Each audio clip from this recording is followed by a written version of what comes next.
साथियों नमस्कार। आपका स्वागत और अभिनंदन है मुर्दहिया न्यूज में। एसआईआर एक ऐसा टर्म जो आजकल चर्चा का विषय हुआ है। तो गांव के बहुत से लोग ऐसा जानना चाहते कि ये एसआईआर है क्या।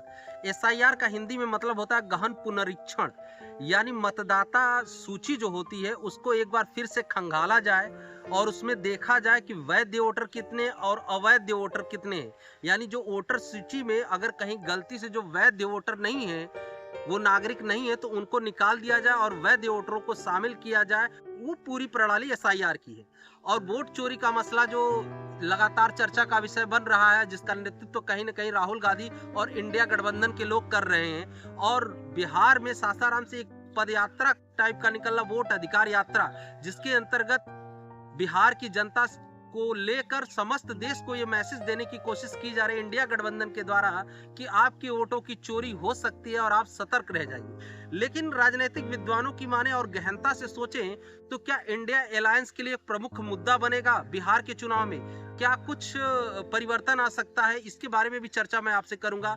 क्योंकि देखिए, जब 2024 में लोकसभा के चुनाव थे तो राहुल गांधी और इंडिया गठबंधन के जितने लोग थे, उन्होंने हर गांव हर इलाके में संविधान की बातें कर करके, कहीं ना कहीं संविधान की रक्षा की बातें कर करके अपनी सीटों का इजाफा किया और जनता को यह बताया कि संविधान की महत्ता कितनी है। और उनको यह डर था कि सत्ता में बैठे हुए लोग कहीं संविधान को न खत्म कर दे। और कहीं ना कहीं भारतीय जनता पार्टी के कुछ नेताओं द्वारा इस प्रकार का स्टेटमेंट भी आता था, जिसका भरपूर लाभ इंडिया गठबंधन को मिला, जिससे काफी सीटों में इजाफा हुआ इंडिया गठबंधन का।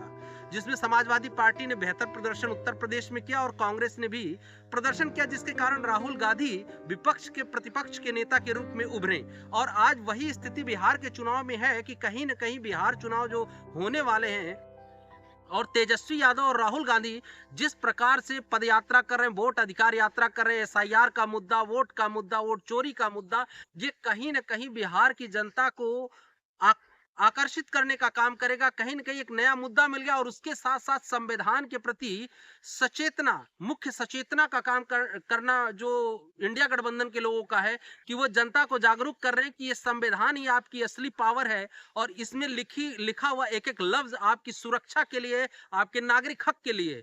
अगर कहीं इसकी एक भी लाइन के साथ खिलवाड़ होता है तो हम पल प्रतिपल आपके लिए तत्पर रहेंगे आंदोलन करने के लिए।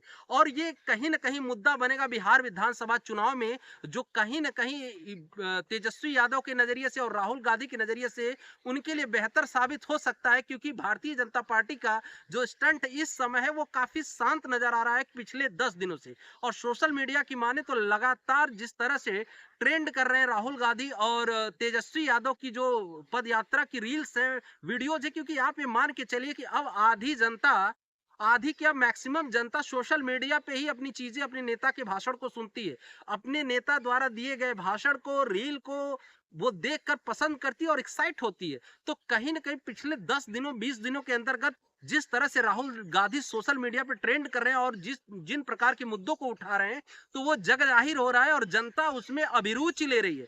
जनता इस बार राहुल गांधी को नकार नहीं रही, कहीं न कहीं राहुल गांधी को हाथों हाथ ले रहे हैं नौजवान पीढ़ी। और नौजवान के साथ भी समस्याएं उसकी हैं कि रोजगार के मुद्दे पर, धर्म के मुद्दे पर, जाति के मुद्दे पर कई ऐसे मसले लगातार पिछले कई सालों से घटनाएं हो रही हैं। और एसएससी के छात्रों का प्रदर्शन, छात्र बेशक बहुत नाराज है सत्ता से, क्योंकि नौकरी का मसला बहुत अहम रहा है सत्ता पक्ष के लिए।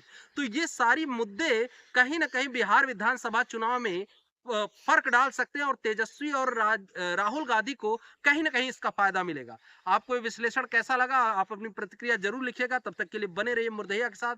जय भीम, जय भारत। अगर वीडियो अच्छी लगे तो चैनल को जरूर सब्सक्राइब करिए।